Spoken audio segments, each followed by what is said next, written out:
La première dame de Côte d'Ivoire, Dominique Ouattara, poursuit son offensive aux côtés de l'ONU-SIDA pour l'élimination du sida pédiatrique. L'ambassadeur spécial de l'ONU-SIDA était l'invité d'un cercle très fermé de grands donateurs américains qui se sont dit prêts à l'accompagner dans cette noble mission. Tout le monde s'est mis d'accord pour travailler sous l'égide de la première dame.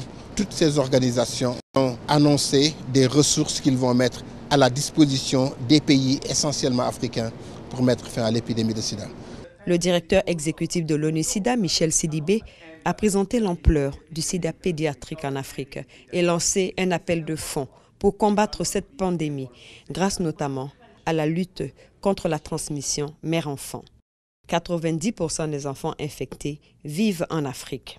L'ambassadeur spécial de l'ONU-SIDA pour l'élimination de la transmission mère-enfant du VIH et pour la promotion du traitement pédiatrique a plaidé la cause des enfants africains victimes du sida, dont la plupart n'ont pas accès aux traitements antirétroviraux. Nous sommes venus du monde entier, ici, à New York, afin de nous concentrer sur un enjeu hautement important, celui de protéger les générations actuelles et futures du VIH-Sida.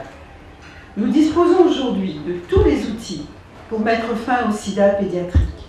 Et pour y parvenir, il nous faut maintenir l'engagement et le soutien de tous les acteurs, à savoir les politiques, les fondations philanthropiques, le secteur privé, les organisations multilatérales, les communautés et la société civile.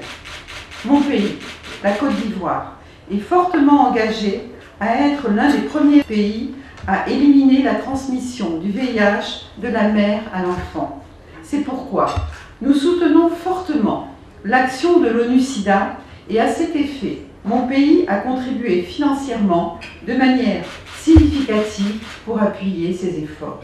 En ma qualité d'ambassadeur spécial de l'ONU-SIDA, mais aussi et surtout en tant que mère, je sais pouvoir compter sur votre appui continu afin qu'ensemble, nous mettions fin au sida et en particulier au sida pédiatrique.